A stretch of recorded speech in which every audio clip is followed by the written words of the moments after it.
This podcast is a member of the Voices of Wrestling Podcasting Network. Visit voicesofwrestling.com to hear the rest of our great podcasts, as well as show reviews, columns, opinions, and updates across the world of wrestling. To the highway in a brand new day. Over the rainbow, gotta let it go. So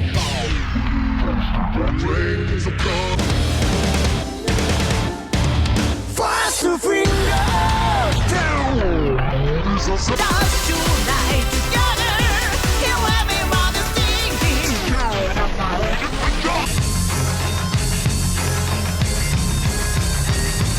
你看到我就怕，头皮发麻，我的手。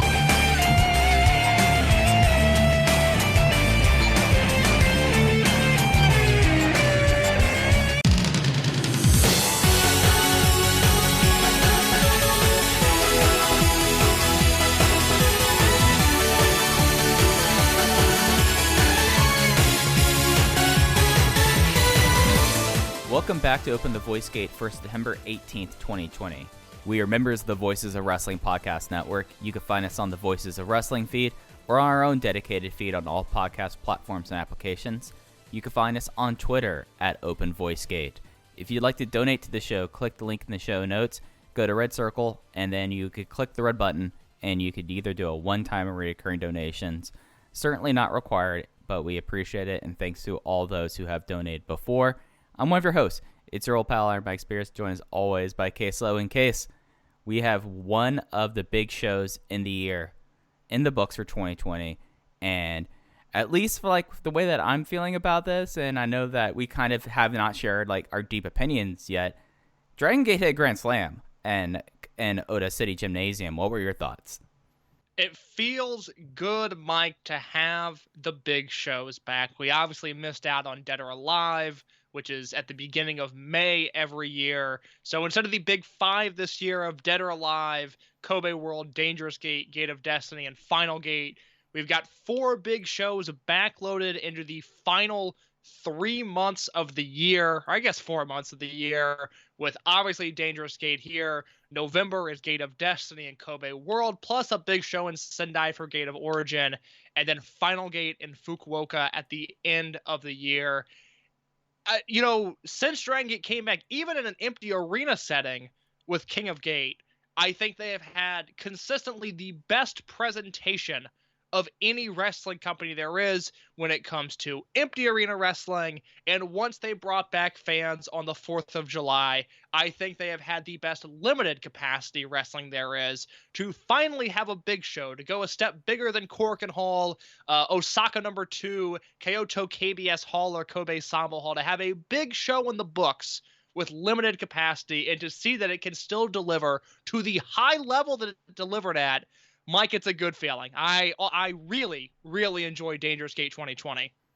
Yeah, and it was something that maybe in comparison to like past Korakuens or even like some Sambo Hall shows, like I knew this show was here, and I wasn't necessarily like as jazzed as I've been in the past, and that's probably more so on me than how they loaded everything up and presented everything. But as soon as it turned to be the 21st, as soon as the show started, I managed to watch this thing entirely unspoiled. I know you were watching it live, but as soon as like I sat down, pulled up the feed, and saw Ota City General Gymnasium, I was like, all right, we're in big show country. It's the big match, and it definitely felt that way. And even with the limited capacity, I mean, attendance was 996. They did say that they sold their ticket allotment for however they're going to set up for Ota City Gymnasium like weeks ahead of time. So it was a packed house.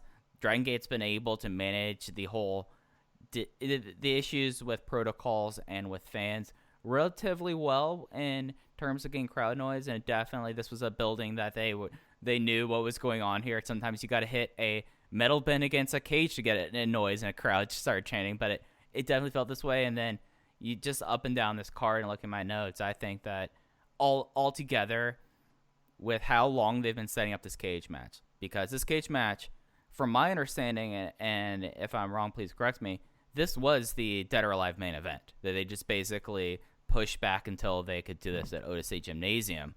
So everything like leading up to this, like they have had so much time to build it, and when the show was over, when We had the big farewell speech, and that was it. It felt like everything was like on course. And then just taking a look at the schedule and how we were talking about this, it's full steam ahead for Dragongate. I don't know of other than I don't know how much like New Japan is really going to try to cram in their back half of the schedule. I know that Stardom is running pretty heavily too, and DDT, of course. I don't know if a company has as backloaded of a schedule this year as Dragongate does, but this definitely felt like the ignition's on, and they put the full pedal down to the floor with Dangerous Gate. The only other comp in Japan is New Japan, the only company in Japan that is bigger than Dragongate, just because of the G1, and then they're going to hit Power Struggle, and then, I mean, a normal company would say, hey, let's shorten the tag league this year. Knowing New Japan, they will probably expand the tag league field. 20 team. 20 teams, round-robin tournament. Here we go. But, you know, after the G1, they go into Wrestle Kingdom. It's just such a short distance between the two. So that's really the only comp there is. But, yeah, the to your point, the cage match has been built up the entire year. I mean, we've seen just with half of the participants involved in Yamato, Kai, and BB Hulk, that has been the only story that's been told from those three guys all year. And then you have Masaru Yoshida and Eita, who have been, you know, for almost a year now dealing with their story, and then Big R Shimizu has kind of planted himself into both of those feuds at certain times. So this entire calendar year, we've had one core focus at the main event scene, and it has been the build to this cage match that takes place 4 months after it should have happened, and we finally blow off that, and then we get so many new directions, not only coming out of that cage match, but of this entire show. Again, it's a show of the year contender just off the top before we break things down match by match. Mike, what do you want to do? Do you want to go from the cage match and move down the card? Do you want to start at the dark match? I'm leaving this completely up to you. I think since we've kind of already talked about it, and it's really the thing that takes all precedence, I think we should lead off with the 6-way steel cage match, if that's good with you, and just work our way back. I would be more than happy to do that. I want to say before you break down the bulk of the cage match, I think we should say it up top just because they did such a good job. But Dragongate Jay and Ho-Ho Loon were on commentary. Jay did the first, I believe, 3 matches solo, and then Ho-Ho joined him in the booth. I think it was for KZ versus Doi. Jay has become such a good commentator. It is awesome to see that Dragongate has continued their pursuit of English language commentary, even while Lenny Leonard and Larry Dallas are stuck in America. They've given Jay the ball, and he has done a really good job. He's speaking more confidently. He's speaking with a purpose. And Mike, I like to think that between the two of us, no one really knows more about Dragongate than us, with the exception of Jay. And Jay knows 10 times more than we do. He is truly an encyclopedic knowledge of all things Dragongate. And he gets to, give that knowledge a home in the commentary position. And it's just awesome to see. Jay did such a great job of explaining the rules and the stakes of this cage match, which, although I think the purpose of the Dragongate cage match is that it's actually a very accessible match that new fans can watch. I know Rich and Joe of the Voice of Wrestling Flagship disagree. They like to come into it with an idea of the story. I look at it as an accessible match that if you've never seen this company before, you can watch this and you can have an idea of what the company is about. With that in mind, Jay did such a great job of explaining the rules and the stakes and why everything mattered. It's a job that most commentators could not do. There was a moment where he asked Ho-Ho Loon if he could explain the rules, and Ho-Ho said very kindly, actually, I don't really understand what's happening here. And Jay was able to recover and then did such a great job of explaining the rules. He was great throughout the entire show. So I just briefly wanted to mention the English announce team before we get into the show. Yeah, and to my knowledge, this show will stay up, at least with English commentary, into perpetuity. They haven't been pulling off the English commentaries from the network, I've noticed. It will be up with with the native feed through the 28th, and there might be a chance that's pulled. I don't know. I was kind of surprised to see that none of the English commentary shows were really pulled. So if you want a chance to get in, yeah, it's because, and going along your point about point of entry with Dragongate, because Dragongate is a very just laden promotion. It's not like how New Japan, there's the whole thing, King of Sports, it's about battle. Dragongate is about relationships. in a lot of ways, and it's a lot of interplay. And having someone like Jay front and center explaining this as the person who, like, I've called, like, the godfather of, like, the Western Dragongate fans just because he's been through everything is so important. And as someone who last week spent, I think it was 4 minutes just breaking down each match and then over 1,000 words in the preview, it's an incredibly difficult thing to try to explain to outsiders. And I think he knocked it out of the park here. And I'm with you. Like, the cage match, especially a cage match like this that isn't just everything at once, one that was delayed entry where you started off with Kai and Shimizu and you started adding in people as you went along there.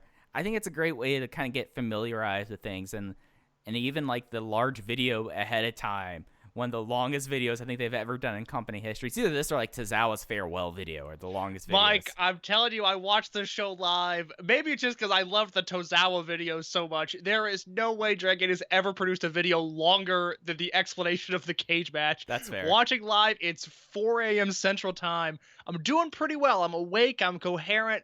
And then that video hits, and oh my god, it was so long. A well done video. Their video production is second to none, but lengthy. And it's something that with like a match like this and with stakes that have been built up like it's so important for them to do it. So briefly, just talking about the stakes in the match itself, this was the 6-way cage match, a traditional one that traditionally happens in Nagoya for Dead or Alive. This year, it happened in Tokyo because of COVID. We had 6 people in it this year, and only 6 people have things at stake. It was Yamato, Kai, both of the Dragongate generation, Masato Yoshino, the lone Torimon generation member, and then the big 3 members of RED, Ada, BB Hulk, and Big R Shimizu. If you want a breakdown of the stipulations and all of that, it's probably best to go look at the preview, go look at the feed. It's basically everyone had stakes based on if they were able to exit this match or if they lost. And the biggest stakes really were people leaving their units, mainly the RED members, and then Kai, people having to defend the belts and Ada's situation, or Masato Yoshino, his only stipulation was he would have to do an immediate retirement, as Jay talked about on the show, and as the big theme in Dragon Gate this year has been, is the impending retirement of Masato Yoshino. So is there anything else that you think we should touch on about this match before we get into breaking it down? No, I think like every year, it was a cage match that delivered. I think the one in my mind that maybe isn't as high quality as the other ones is the 2017 cage, where it was Yamato defending against all of Berserk. Maybe it was Antioch at that point, who knows. And that was just a build I didn't like, a match that I thought was, I'm not going to say convoluted, given the match that we're just about to talk about. It would be improper for me to complain about a match for being convoluted, but it was the one where after it was over, I was like, okay, that was fine. I mean, I liked it, but it wasn't the same. But the 2020 incarnation of this match, the most intricate stipulations they've ever had, I thought it was a smashing success. I thought everything from the opening portion of Kai and Shimizu onwards was beautifully done. And I don't know if you want to hit, the landmark points, specifically Kai turning on Yamato, which was kind of the thing that set everything else in motion. I don't know how you want to go about this, but I just big picture loved this match. Yeah, I felt like this match, for all of what it was, and other than the fact that there was stipulations based on if you left first or if you did not lose the match or just in general, I feel like that was really the only complex thing about this match, especially in comparison to like the crazy double risk matches where you had to get a pinfall then grab the flag. Like those were like, I believe that was that Berserk one you're talking about was the double risk match. So it's something where I feel like that this was a pretty as simple as Dragon Gate can make it for their cage match, knowing how complicated they like to be. But yeah, so the first 2 entrants were Big R Shimizu, who his stipulations were if he lost the match, he would leave RED, have to have a crew cut, and then revert to his old rookie name of Ryotsu Shimizu. And Kai, who his stipulations were if he escaped first, he would join RED. However, if he lost the match, he would be exiled from Dragon Gate permanently. And then, like, at that point, it was a whole lot of them, everyone kind of just biding time. The big thing was Kai was basically spawn camping on the flag, which I thought was really funny. And it made a lot of sense. I loved it so much. I want to know how Kai pitched that idea when they were going over the match of, guys, I've got an idea. I am going to stand in the corner while you guys do all of the work. And it was so perfect. The camera kept on cutting back to Kai just hanging out atop the cage. It was such a great spot. And it made sense because Kai, other than Ota, who needed to grab the first flag if he wanted to get through the match clean and clear, like without any risks, Kai was like, oh no, I don't want to leave the Dragongate army, so I need someone else to grab this first flag. And as soon as they do, I'm going to take the flag myself, which, made a whole lot of sense of his motivations. And that kind of was a big through point that happened throughout the match until Yamato hit the ring. So Yoshino and Hulk came in there. It was something that when I say that Kai was spawn camping, he was up on the turnbuckle for a good solid 7 minutes. Like this isn't like he was like going, oh no, I can't do it, and that was it, and doing it a couple times. He sat up there for a good 7 minutes because I wrote down my notes and I wrote down entry order just because it was a staggered entry. First two started off, then 5 minutes we had Yoshino, then we had 4 minutes before Hulk came in, and then 3 minutes before both Yamato, and then 3 minutes for Ota. So he spent basically the entire time. As soon as Yoshino got in the match, he was up on that turnbuckle until Yamato came out, which was just brilliant stuff. They're like, okay, he's this dedicated here, playing into the thing of that he did not want to have to turn heel. And then soon as Yamato came in, and boy, was that a well-executed turn ending with Kai escaping first and turning heel and joining RED. So Yamato hits the ring, and Kai is at this point on the canvas. He's finally removed himself from the top of the cage, and Kai is telling Yamato to round third. I mean, that windmill is so strong. He's so excited for Yamato to get the first flag. He meets him at the top of the cage. Commentary does a good job of saying, well, Kai's just trying to protect Yamato. RED is coming after him. Kai wants to be there to defend him. And then there's really one moment in this show, and it's the Kai turn, where the lack of vocal crowd reactions were disappointing because the Kai turn is so slow. Yamato is just at the flagpole, hand on the flag, and Kai is trying to get his weapon of choice from, I believe it was Hyo, who had A what was washman. Okay, I was like, it's like a drum, like a steel drum. I wasn't entirely sure what it was. And Kai's trying to get it around his neck, and then he finally does. And then he and Yamato make eye contact. And it was so slow that I could only imagine the shrieks from the Yamato fans in the crowd had this been under normal circumstances. But it was so slow that it was effective. I think had the turn happened 5 seconds sooner, it would have been like, oh, that was weird timing. That took too long to get going. But Kai, intentionally or not, milked every single second of it, and then it hit Yamato over the head with whatever it was, and then grabbed his flag, joined RED, and had that shit-eating grin on his face for the rest of the match as he's outside and is handed an RED t-shirt, which he proudly puts on. The heel turn of Kai, oh my god, it ruled so much. I'm so glad that Kai, I never thought I would say this, I'm so glad that Kai has found a home in Dragongate, because it really works. And it's something that as soon as he came out, Kai had theme music for the first time, and I was like, oh, it's a big match thing. So he's sticking around. Kai is not losing this match. And the way that he milked it, because you might actually be underselling it. So it took a while for them to wait for Hyo to get up in the cage with his wash basin. And then he knocks down Hyo, grabs the wash basin, puts it around his neck.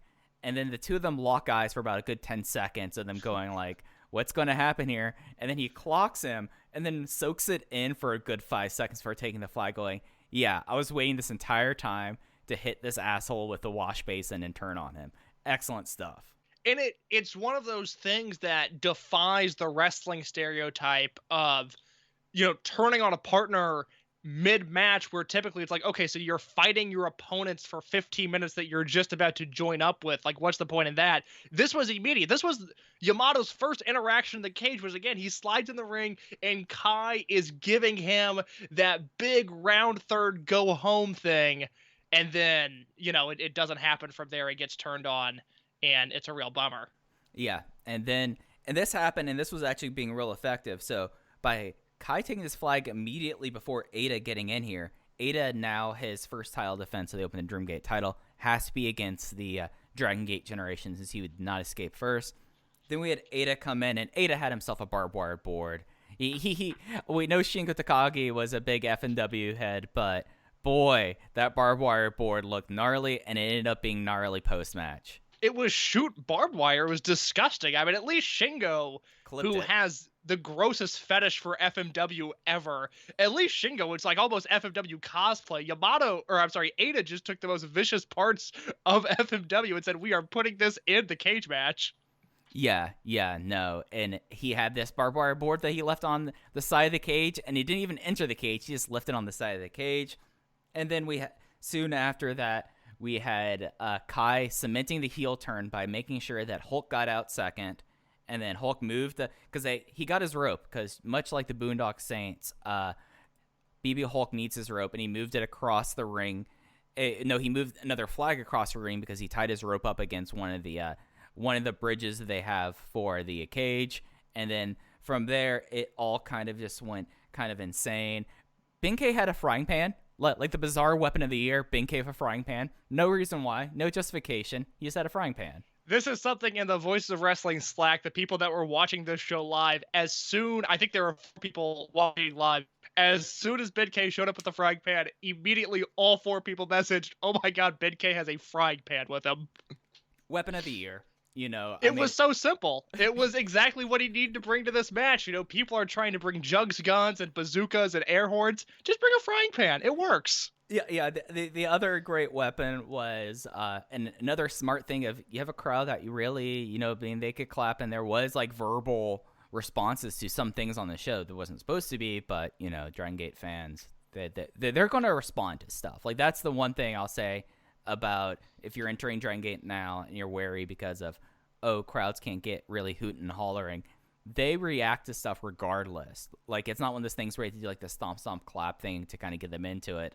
But having KZ with a freaking air horn just blaring into people's ears the entire time was a blast as well. Yeah, it's something that, I like to say the Dragongate wrestlers are the best roster in the world. Nobody can do what they do. I have now learned that the Dragongate roster could not hang with the CCW crowds. They were very affected by these air horns in a way that was almost concerning. KZ did more damage on the outside than anybody else simply by shoving air horns in people's ears and I guess making them feel his wrath. It was really an effective weapon. It really was. And then we had Yamato escaping. So Hulk's escape meant that he did not have to leave RED. He did not have to go back to being a young boy that he never was. BB Hulk, as we talked about last show, never had a young boy phase. He was immediately BB Hulk. He no longer has to train with Masaki Mochizuki, which I'm kind of sad about because that would have been fun. And then Yamato escapes, so he's not going to be a Hiroshi Yamato parody, which I have to imagine the Torimon Army was a little bummed that this did not happen because that was really an inspired risk acquired from those two. Yeah, the Hulk stipulations, there was no shot of that happening. Hulk was the one we knew would be safe no matter what. The Yamato one was very unlikely, but I think you and I both came to the conclusion, like, man, it would be really fun if this happened to Yamato. Like, it maybe wouldn't have these drastic ramifications that you typically want from this cage match, but if it did happen, I mean, I'd like to see it. It would be a nice change of pace. Yeah, no, it was one of those things I was like, hey, he's only doing the opening mic section, and for the rest of the year, that's not a big deal. And then the fact that he's a man who a lot of his charisma is defined by him having a luscious head of hair, and him having to straighten it each show would have been really funny. And then of course wearing a bathrobe instead of an entrance cape would have been tremendous as well. Yeah, and then we were down to what at that point? It was Ota, Shimizu, and Yoshino. Those were the final 3 left. Yes, those were the final 3, which were the final 3 that I was kind of expecting, but I did not expect this finish. Of course, Yoshino stipulations where he had to retire. With Ota, if he lost, he would have to join he would have to leave RED and join the Dragongate Army. And then you had Shimizu, who would have to leave RED, get a crew cut, and go back to Ryotsu Shimizu. And then from there, that's when really the big hijinks kind of started to happen. There was one really funny thing where Shimizu was going for his top rope splash, and he was teasing going for it, but instead went for his flag, and then Ota was just like, no, you dipshit, I'm not letting you leave me here with Yoshino. And I thought that was really kind of funny. And then it was just there was a moment where it was both Yoshino and Ota going for the flag. Ishida came up with a huge bucket of flour, like probably way too much flour, to be fair. Like they love doing like powder shots and things like this in Dragongate, but that was as much. I'm like, oh, I feel bad for the kids having to clean up the ring afterwards, because it was about a bucket full of flour. And it stuck to Yoshino in a way that it just, I've never seen anything like it before. 20 minutes after he got hit, he was still drenched in this powder. I mean, to be fair, it's not like that they were like, oh, here are some baby wipes. Here are some baby wipes. You know, it's... No, typically I would think they would at least sweat it off, though. I mean, I've seen powder attacks that, go according to plan that are nailed. And, after a minute, it's like, okay, we figured it out. Yoshino cutting this emotional post-match promo, and he's still just covered in it. Yeah. So that led to Ada's escape. That left us for Shimizu versus Ada at this time. Then Shimizu was going for a flag. Someone tossed a bucket of baseballs into Yoshino, which I have to think was like a nod and wink at me, because he proceeded to light up Shimizu's back and lower regions with baseballs. Great. He's throwing still great heat at 40. Oh, God, Yoshino still got his fastball. I mean, he is, in many ways, Masato Yoshino is the Nolan Ryan of Dragongate, in many ways. And what is that? Even as he ages, his fastball is just as strong as ever. Yeah, it's not going to be his fastball going for Masato Yoshino, much like Nolan Ryan's fastball, who, legend has it, still can throw 100 miles per hour. I 100% believe that. I 100% believe that. So slight Texas baseball tangent. The old ballpark in Arlington. Please. Or well, forever called the real stadium that Texas played at.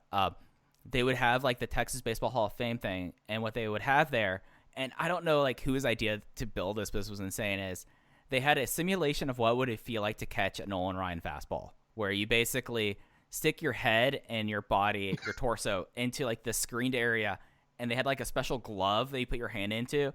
And then I guess like they just had like a piston fire into the glove at 100 miles per hour, because in Texas, safety is just an illusion. So that's okay. I'm glad you finished with that, because I was like, there's no way in the Midwest this gets past any sort of lawyer team, any sort of safety analyst. Like, there's just no way this happens. But if you want to fly me down to Texas, Mike, I'd love to take a shot at this. I mean, it's one of those things that I don't know if it exists in the barn, the new place in the barn, but it's something that when I did it as a kid, no greater pain and yelps. Like, parents were like, no, kids, you got to go catch Nolan Ryan's fastball. You got to deal with this. So, like, imagining, like, the feeling that it must felt for Big Arm Shimizu to be pelted with these baseballs.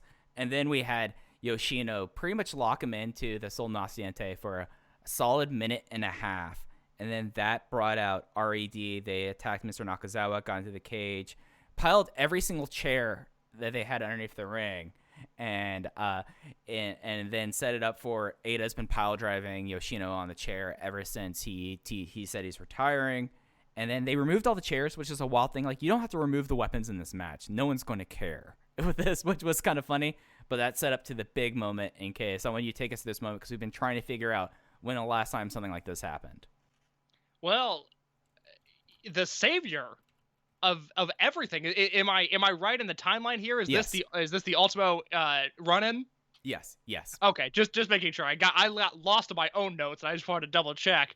Yeah, Ultimo comes in and hits an Asai DDT on Shimizu, and in one fell swoop makes every single moment of confusion and angst and anxiety and frustration in the past year that Ultimo has been in the company, it was all worth it for this moment. This was a beautiful moment where I think the cynical part of me wants to chalk it up to another Ultimo ego boost, but really this was the perfect story to tell, with Ultimo saving his student, saving Yoshino, saving the face of this company, coming down, hitting a move he has not hit, at least in Dragongate. It's probably been 5 years, and maybe it was in All Japan the last time he did it. He hits it perfectly, and Ultimo comes down and makes such a terrific save.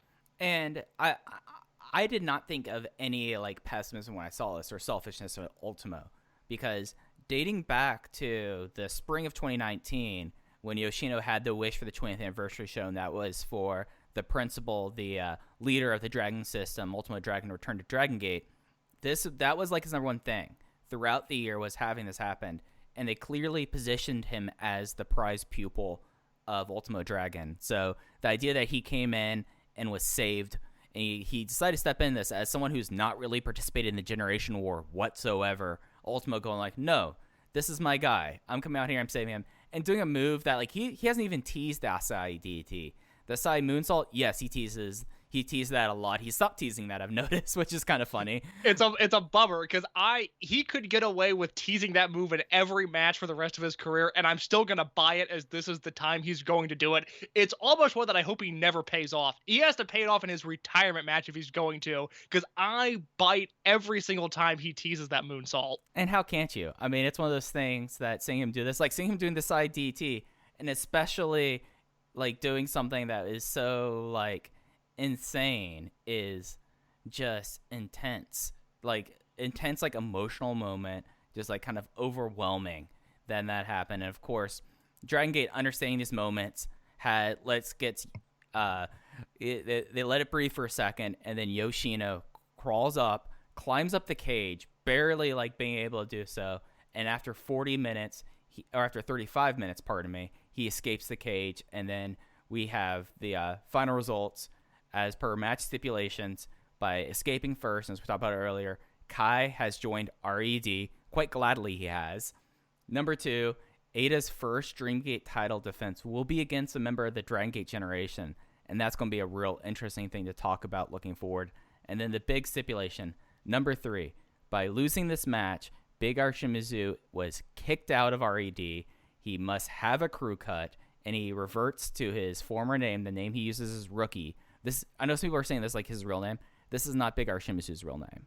This is just the name he debuted under, Ryotsu Shimizu. And then after that, we should get into the post-match because it got wild. I will say quickly before we get into the post-match, later on in this episode, we will do more lore about the Big R character, because there's some stuff that just came out that pertains to the foundation of the Big R gimmick, and now we come full circle as he loses the Big R moniker.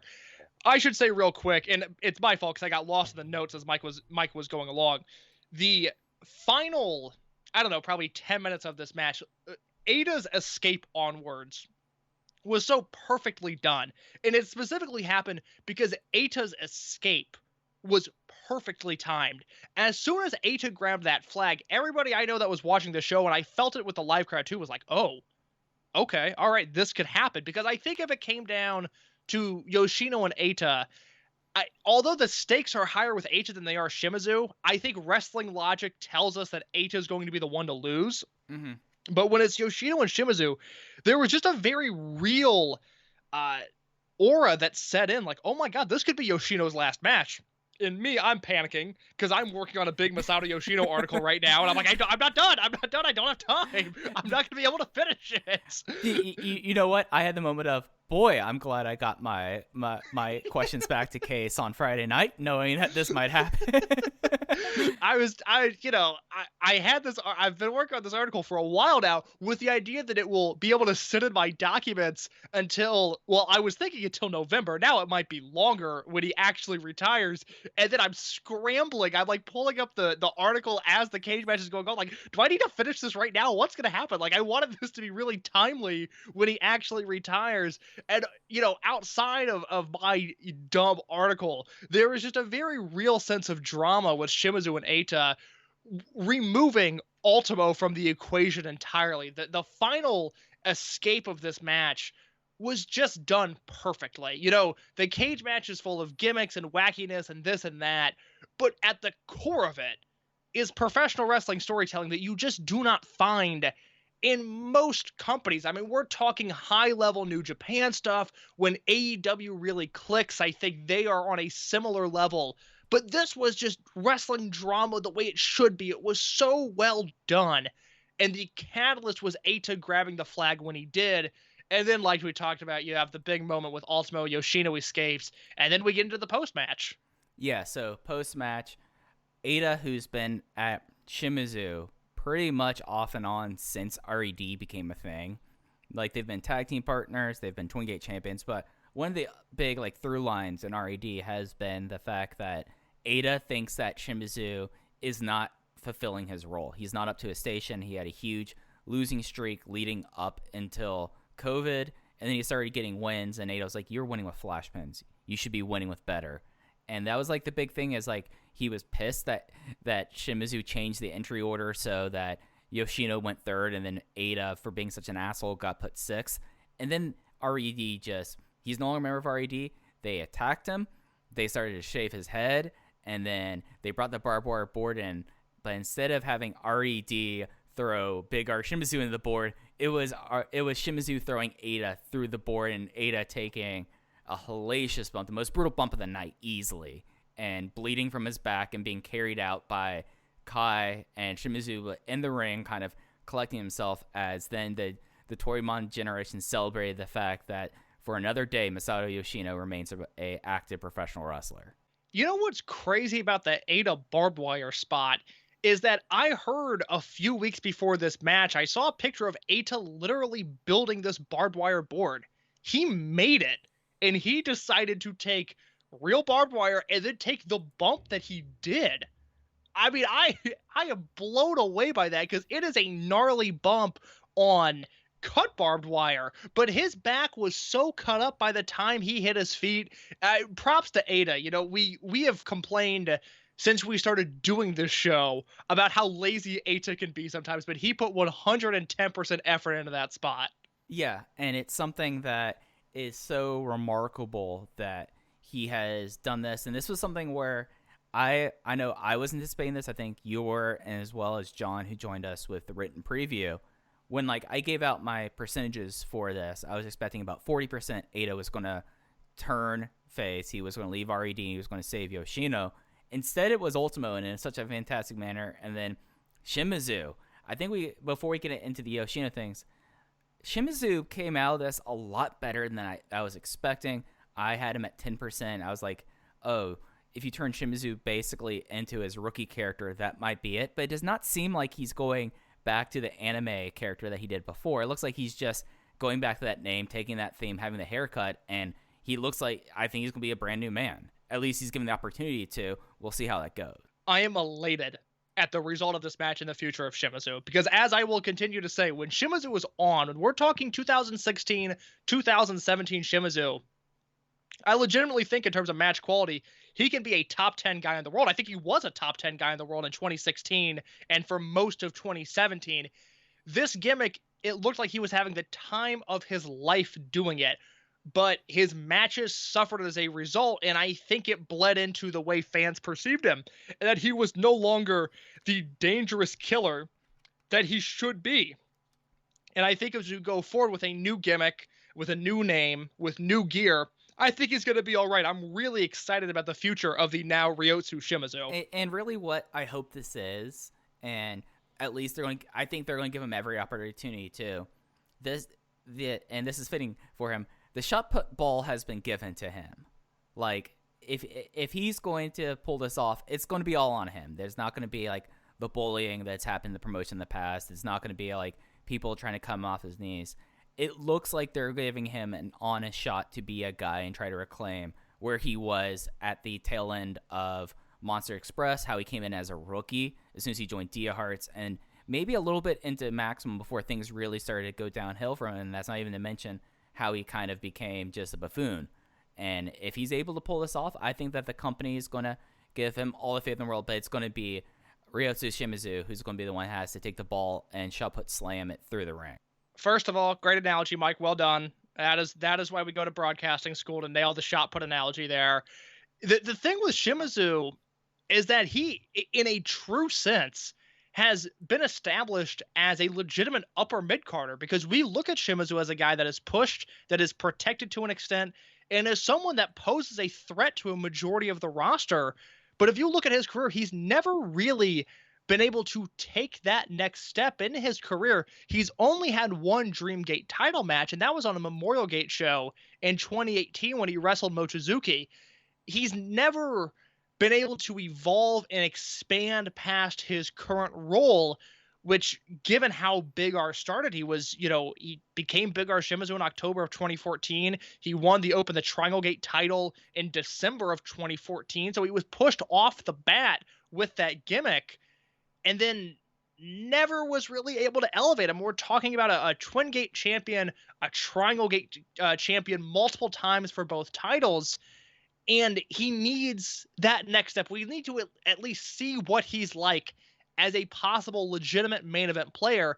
And if that push is ever going to happen, it is with this angle, and it is right now. Yeah, and it's something that it takes you back to 2015 in a lot of ways, I would say. Even before Dia Hearts broke up, just the way he was presented and the way that in this entire thing, he was the one getting all the falls. He was pushed into Open the Dreamgate title contendership tournament in January of 2015 when he was less than 2 years, if that.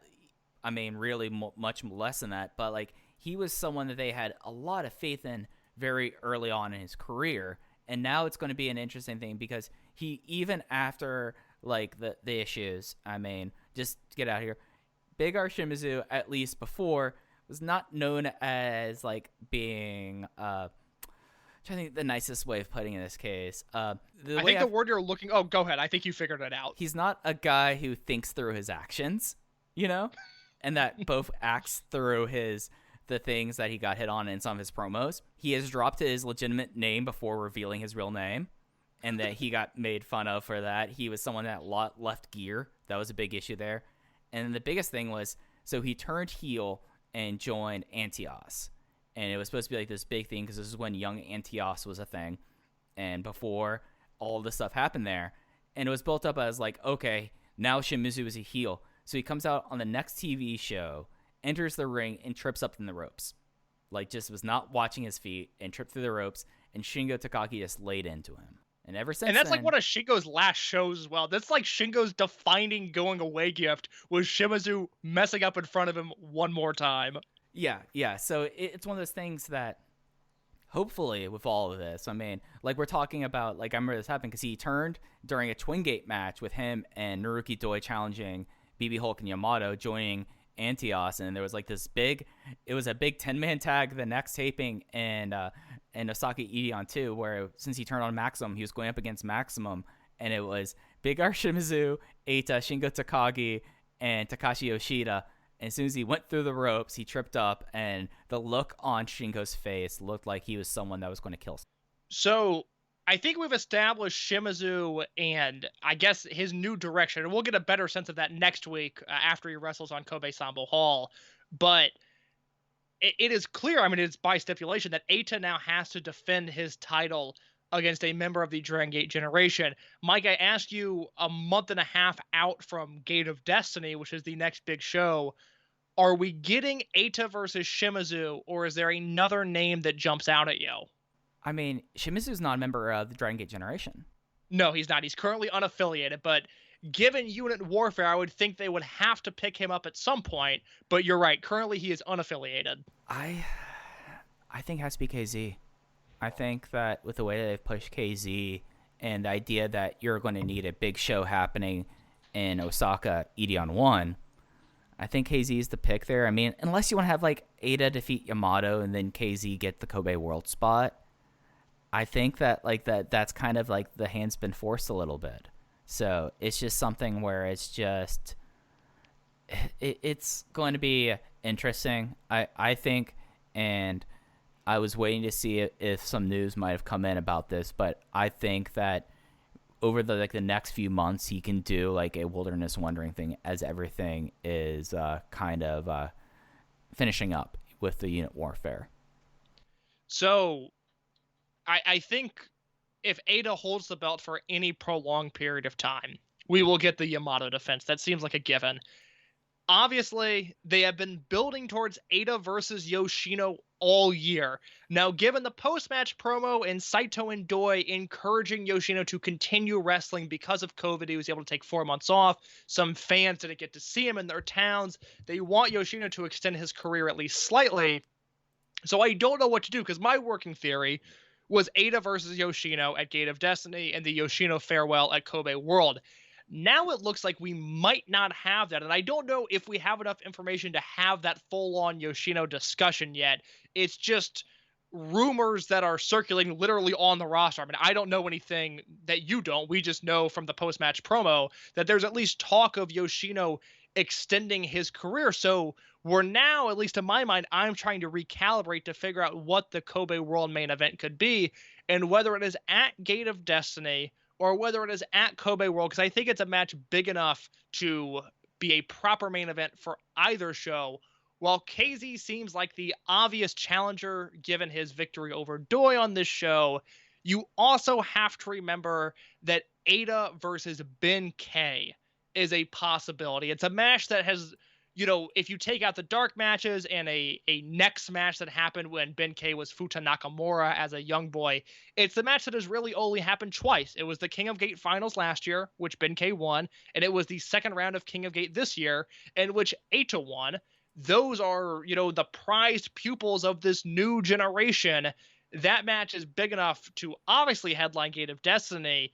I honestly think it could be a Kobe World main event as well, and they are 1-1 in their series. So while people are jumping to KZ, and rightfully so, and they are speculating Shimizu, and rightfully so, I think Ben K's name needs to be in the mix as well. Yeah, and I mean, he's someone that now is clearly, like, he's taken a lot of falls lately, but they could build him back up. He's a former Dreamgate champion. He just dropped the Triangle Gate, so you're not like having issues where you're not going to have 2 title matches because one of the champions is challenging for something else. And with the capacity thing, and to my knowledge that there's going to be like a lifting of a restriction so that it will be 50% of capacity in a lot of these places. So I think that that's going to be something that will help out here.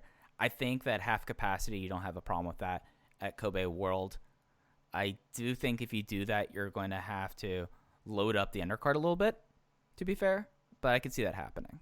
Probably. I mean, they could bill it as, assuming Yoshino doesn't wrestle too far into next year, they could also still bill it as Yoshino's final Kobe World, but maybe he just doesn't headline. So we'll have to see. And you are right in that, and I had not thought of that before I made my point, but Ben K not only lost the Triangle Gate belt, he was pinned by Kazuma Sakamoto to lose the belts. So he does have that going for him, but it's also Dragon Gate booking, and sometimes the loss can really be an elevation. But I had not seen a lot of people throwing his name out there, but it would make sense if they went back to that match one more time. Yeah.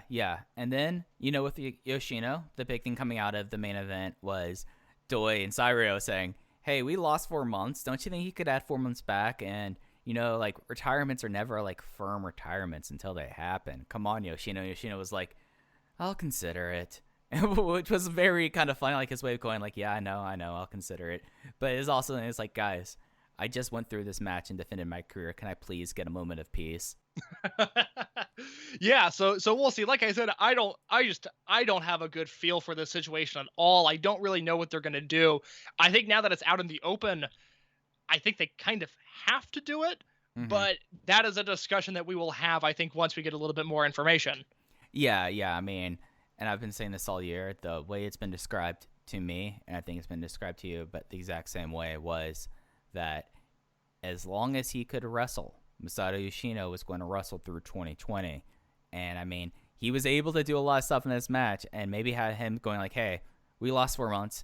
I think I should still go for 4 more months. And then, I mean, that'll also let him get some chance, not necessarily to have it at the Aichi Prefectorial Gym, but have some sort of farewell and a bigger show in Nagoya as well. Mike, Cage Match 2020, your star rating. I hate rating these damn matches. I know they're tough, but Mike, we're taking a stand. We are going to rate these matches. Okay, so I'm going to couch this on my match recommendations. And my match recommendations, you can find my pinned tweet. I do this for every televised show. I have 3 rankings, or you're not listed. The rankings go should watch, must watch, and an essential watch. This is an essential watch match. That being said, 4 stars. Interesting. I think that's very fair. When I first watched this match, I had it at 4 stars as well. I was typing up my review, which I believe by the time this show comes out will be up at voiceofwrestling.com. I was typing up my review on Tuesday, and I sat with it, and I talked about how much I liked the final 3 eliminations. I thought the Kai turn was done so well. I thought it was fitting of a Dragon Gate cage match, even without the vocal crowd reactions. 4.5 stars. Okay. Like, really, this is the match where you have the widest, like, breadth of who how you're going to rate this. Like, so I can understand even if you're someone that's like parachuting in, you're like, what is this? And not getting it. But it's something like where, like, with the, like, having to rate this match, I have to rate it against all the other Dragongate cage matches. And this was a very good one. It was not one of the ones where I felt like was kind of like okay, but it's not up there with the all-time greats. So I think like 4-star cage match, and that has it as like my third best match on the show. So this is it. It's not that I was underwhelmed by this match. It's just I look back at history for it, and as effective as this match was, there's other cage matches that we've talked about in weeks past that I feel like were stronger cage matches. Mike, that was a lot of time spent on a match that deserved that much time. I am now out of thoughts on the cage match. Do you have anything else you want to add? No, let's start working our way back then. The semi-main event of the show was for the Open the Twin Gate titles. This was a Dragongate generation versus Toryumon generation, as Kota Minoura and Jason Lee had their first defense against Susumu Yokosuka and Dragon Kid. It was Jason Lee getting the pinfall in this match with a Hong Kong tornado in 20 minutes and 14 seconds on Dragon Kid. This was the first successful match or defense of the Twin Gate titles for this team. And this was my match of the night. I thought that this was exceptional. I went 4.5 stars on this. I felt like that this was a match that they really, like, I know that I've like said this, like this team has really come together and it's very like inventive way, but this is the title reign that I feel like will be like whatever else happens with Jason Lee, and I hope he has like a long career. This is them giving, like I talked about, giving the shot put to Big R or to Ryotsu Shimizu. This was basically saying, here's your time here, and Jason Lee in this like made him make like all the effort that they put into and trusting him pay off in a major way. I went 4.5 stars on this match. You liked this a lot more than I did, and I really liked this match, but it was not. I gave it 3 3/4 off the bat, which is very good to great. I'm not going to call it a great match, though. What I will say is that I think there was an individually great performance in this match from a guy that has done this before, that I don't necessarily think it's the credit for it that he deserves. And we'll talk about a match, a few matches down the card that I think maybe fed in and bled in to a lot of the Dragongate stereotypes that people who might not watch the product all that closely have. But Dragon Kid seems to have this ability to really slow down matches at times and to make the most of it. And this was, I mean, this was closer to a Southern style tag match than it was any sort of real, classic, Shima and Ricochet versus Pac and Dragon Kid. This was not that match. This was a match where Kota Minoura and Jason Lee both sold a ton, taking a lot of heat from Dragon Kid. And I think by the end, the victory, the offensive flurry with the maximum driver and the Hong Kong tornado from Jason Lee, I think it stood out more than had they just worked the traditional Dragon Gate tag structure. So Dragon Kid, although I did not love this match as much as you, I thought his individual performance guiding these two younger, I'm not going to call them inexperienced, but younger wrestlers to a thought-provoking and intriguing and intricate match was a huge win just in terms of performance.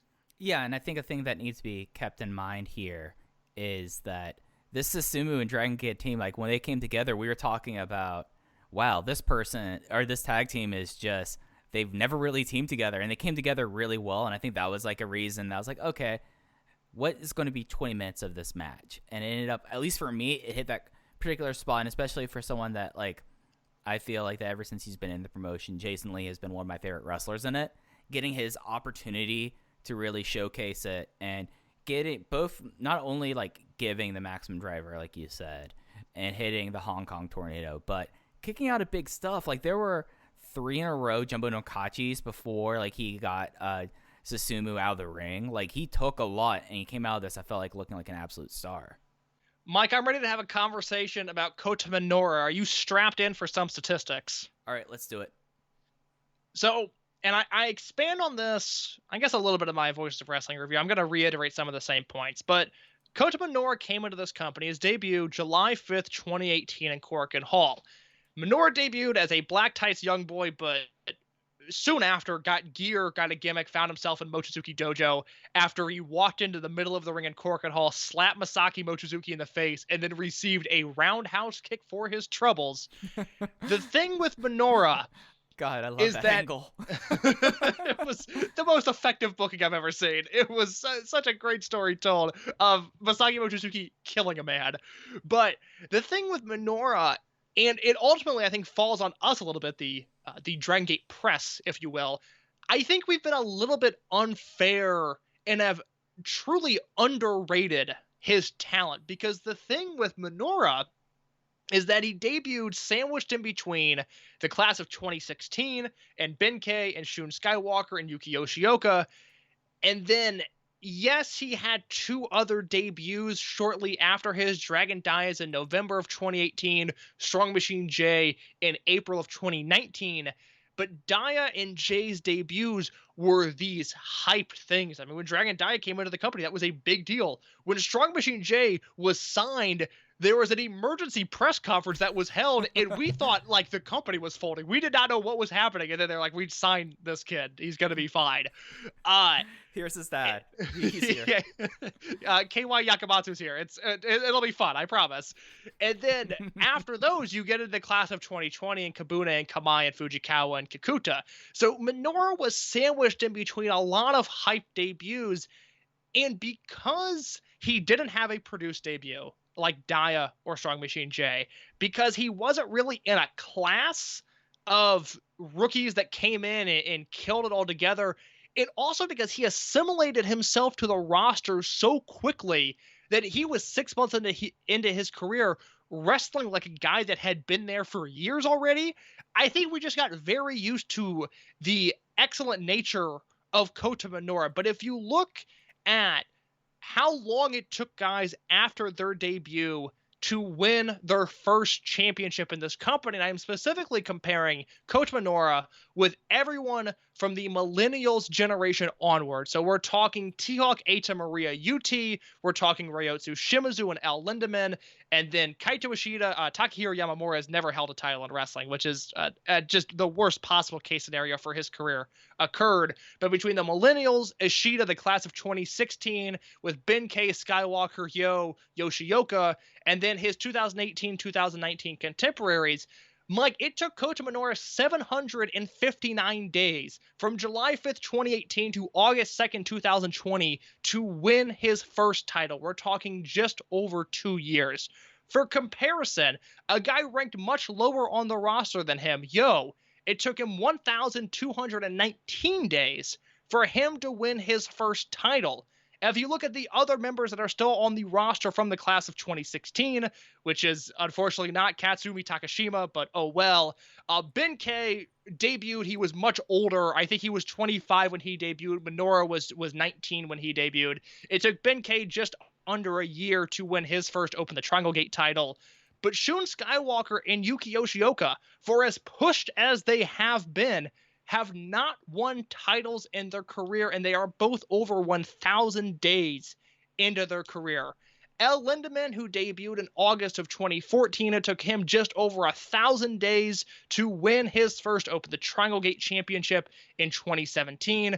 Ryotsu Shimizu, it was 582 days from his debut on May 25th, 2013 to his Dragongate win with Dragon Kid and Masaki Mochizuki on December 28th, 2014.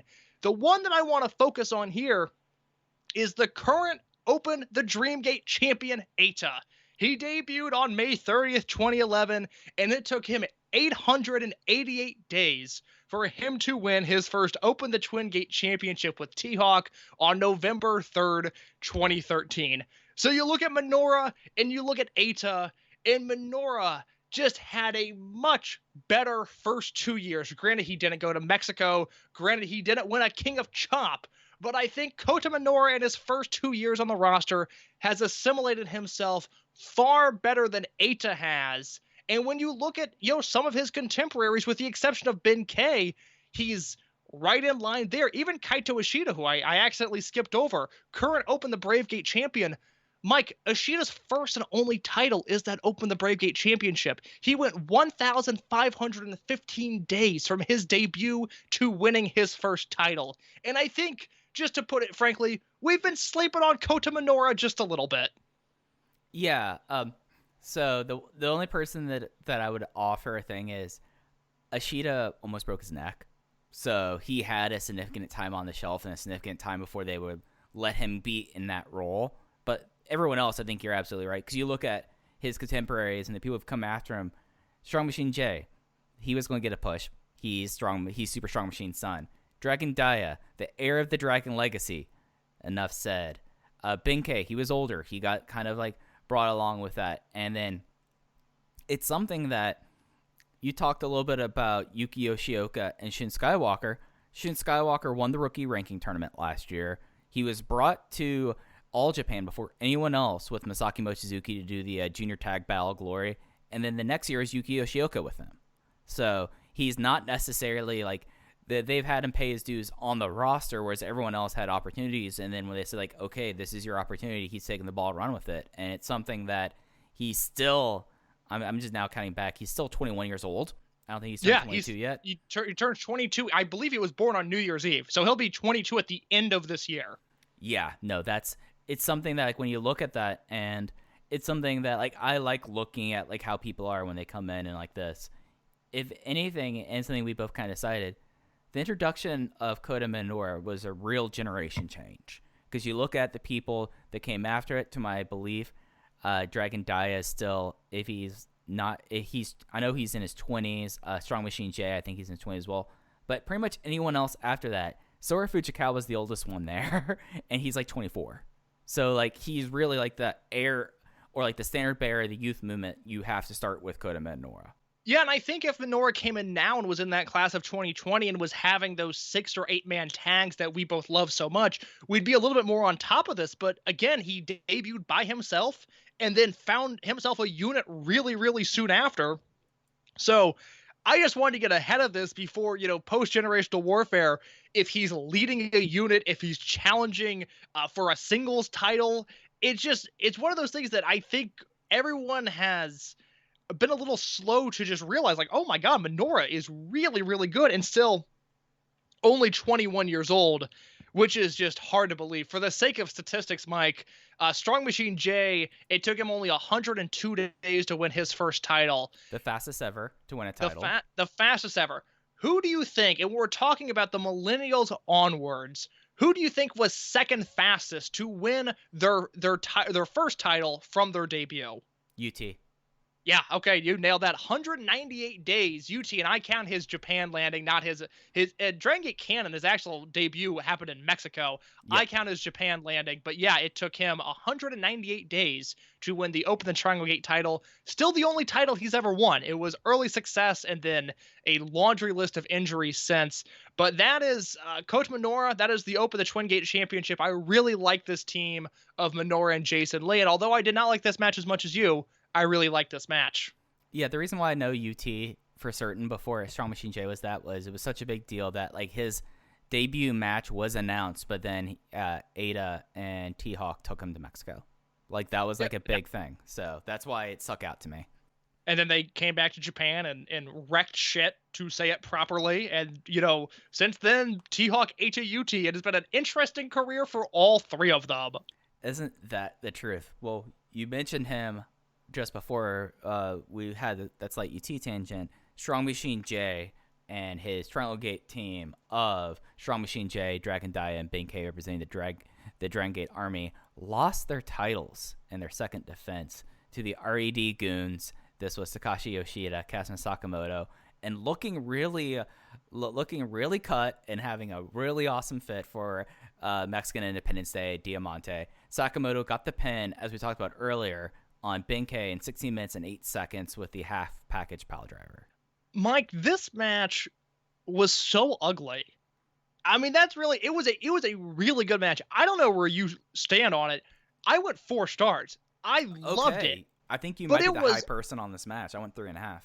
It was an ugly match Strong Machine J came into this match hurt. I mean, he missed recent tapings because, he had a shoulder injury. There's specifically a moment, it looked like he got hurt pretty early on. I think it was on a press slam that he took awkwardly, because there's a moment where Strong Machine J is kind of hanging out on the apron and he looks like he's in everybody's way, but he doesn't really move out of the way. And then there's a moment a few minutes afterwards where RED goes to crowd brawl and Takashi Yoshida is left without anybody to brawl with. He kind of starts messing around at the announce table and the camera cuts and you see Strong Machine J laying on the ground. But I don't know. I mean, Ben K gets busted open. Strong Machine J's hurt. Takashi Yoshida's in this match and it was still really, really good. This was like a really like brutal match. This was something that Ben K somehow was just taking a lot of sick bumps. I think Strong Machine J is like seriously hurt, to be fair, because like he was pulled off this shoulder thing is something he had issues with last year as well. This seems to be a recurring thing, and it does seem like, I mean, he came out really bandaged, and I kept an eye on his shoulder and did not seem like he was comfortably with like as much comfort as you could tell someone who's fully masked. Didn't look like he was able to like fully like put weight or things on that shoulder. But Ben K made this match really into something because he was just doing all the dumb Ben K things he wanted to do. Like doing a huge old spear to the floor and landing on his head. That's why I think he busted his face open, Case, by the way. That is what had happened, was he took a shoot dive to the floor, essentially, and he paid the price for it. But I think we need, I feel like that Ben K was the person who really kind of was like carrying this match, which there's two main points I'll make about this. The big storyline about this match, as we've talked about for months now, is Dragon Dia has been figured out by RED. This was either going to be the match where RED continues to have his number or for him to get over that hump. Ben K took the fall. Kind of like that was something that like I was like, this was like the most obvious match on the show, and it had to be somehow Dragon Dia playing into the fall, and I found that incredibly frustrating. And I think that's one of the reasons why I was a little bit underwhelmed by this match. Like, what were your thoughts about like having the finish being Ben K taking the fall and not Dragon Dia, someone who for months since Empty Arena, since King of Gate, they've made a point of, oh, Dragon Dia, no one else on the roster is able to beat him but RED, but he's not in the fall whatsoever. I'm more annoyed that Ben K took the fall than I'm annoyed that Dragon Dia didn't, if that makes sense. I think Strong Machine J needed to eat the pin, and maybe he was supposed to when he just couldn't get up for the half package pile driver, who knows. But I have said since the start of the year, I've been a little bit not worried, but just on notice about the way Ben K has been used, because he was Open the Dreamgate champion at this time last year. And I get that he was a champion and he held the belt for a lot of months due to COVID, but this reign wasn't necessarily satisfying what I wanted from Ben K. And, great, if he gets the match with Ada, I'm on board. And I think it takes, one spear and a power bomb to put Ben K back in the main event scene. But I'm just slightly disappointed that this has been his follow-up program after what was a really monumentally great Open the Dreamgate run, in my opinion. So I don't mind Dia not taking the fall here. Personally, I would have liked to have seen this story wrap up and have Dia pin whoever, and then the Dragon Gate guys keep the belts. But Strong Machine J can't stay healthy. As we're recording, the new cards for the end of September were announced, and Mike, Strong Machine J is not on these shows. So I think I would be stunned if he was. He will, so he is out for it, seemingly a prolonged period of time. I think it'll be interesting to see if he pops up on the Cork and Hall show in October. If he doesn't pop up there, then I think it's going to be a pretty long-term injury.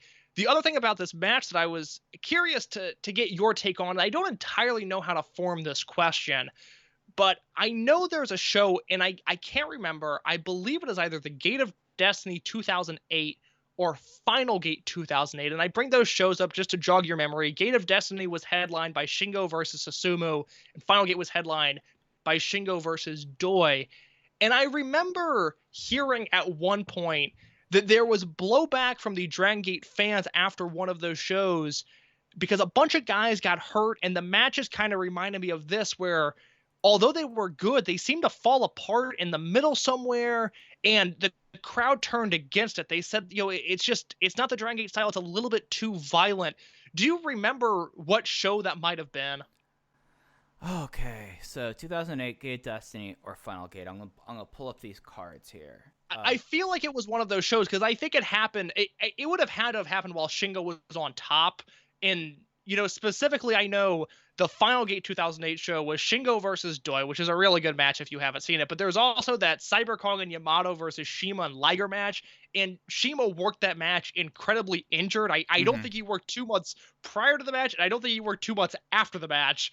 It was just kind of that isolated period for Shima where he was still dealing with a neck injury. So I believe it was one of those shows, but I just wanted to bring that up as I don't see any major backlash coming from this match, but watching it and seeing the dominoes fall the way they did, it made me think of that scenario, and I just couldn't remember what show it was. Yeah, I don't remember either. I'm looking at this Final Gate show, and this is kind of a brutal show, to be fair. Yeah, the Final Gate 2008 show is an ugly show, whereas Gate of Destiny, if you get past Darkside Hulk, the Cyber Kong and Yamato versus Tanizaki and Doi Twin Gate match is great. There's that really famous Yoshino versus Dragon Kid Brave Gate match, and then Shingo Susumu in the main event, which was strong.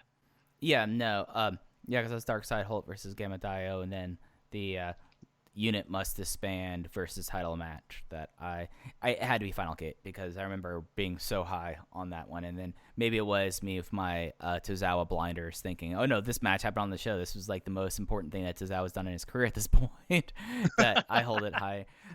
It's interesting though, because like the one person that like I came out of this match like firmly like on whatever ballot it may do this year, I'm chiseling it in there. The most improved wrestler in the year is Diamante.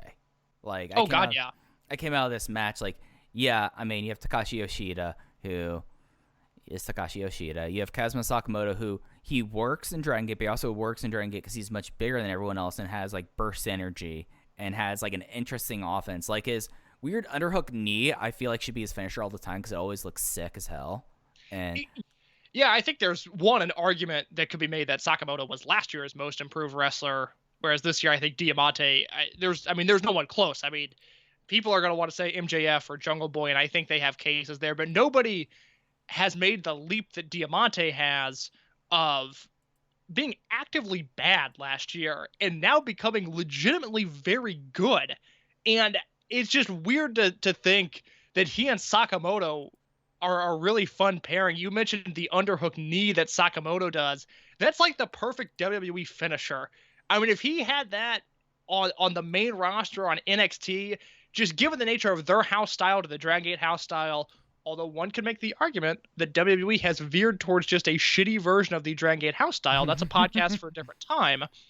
I think that knee would jump off the page. But yes, to your point, Diamante has just improved so much. I mean, at some point, he and Dragon Dia have such good chemistry together that they really need to give them a match 3 or match 4 singles match on an Osaka show or a Korakuen Hall, and just let them go out there and just do weird lucha stuff, because they work so well together that they need to be given some sort of high-profile opportunity. I think that would be just tremendous for all involved. And it's something that, like, he's not only, like, kind of acclimated and improved himself.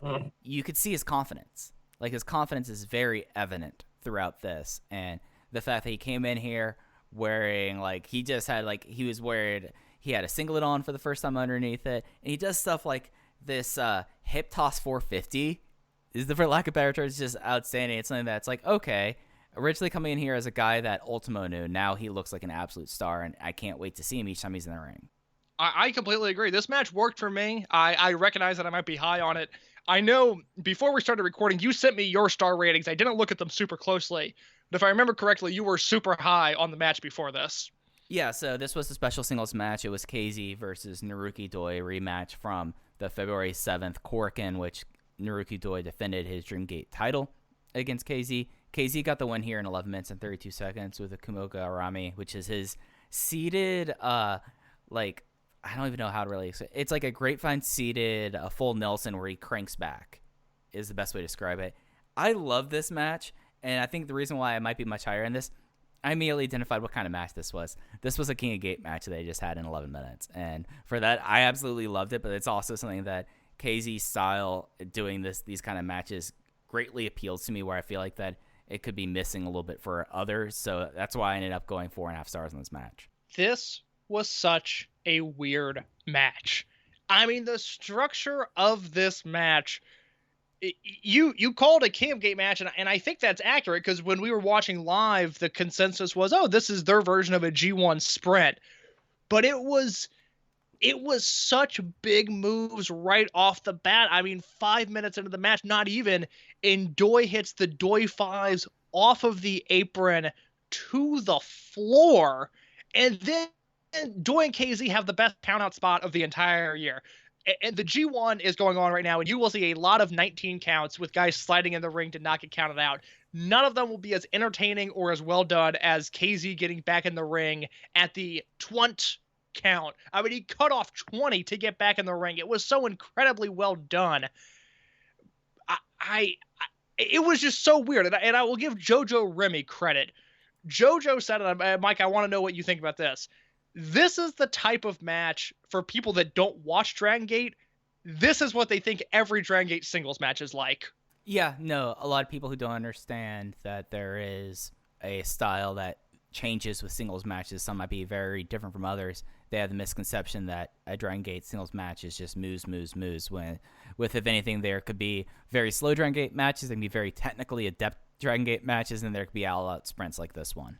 Yeah, no, this was literally moves. And KZ got that new submission over, and then the finish, the finish was that new submission, but it almost, maybe it was just the way he had it locked in. It almost looked like a modified version of that new submission. Like it was something that Jay and Ho-Ho reacted to on commentary.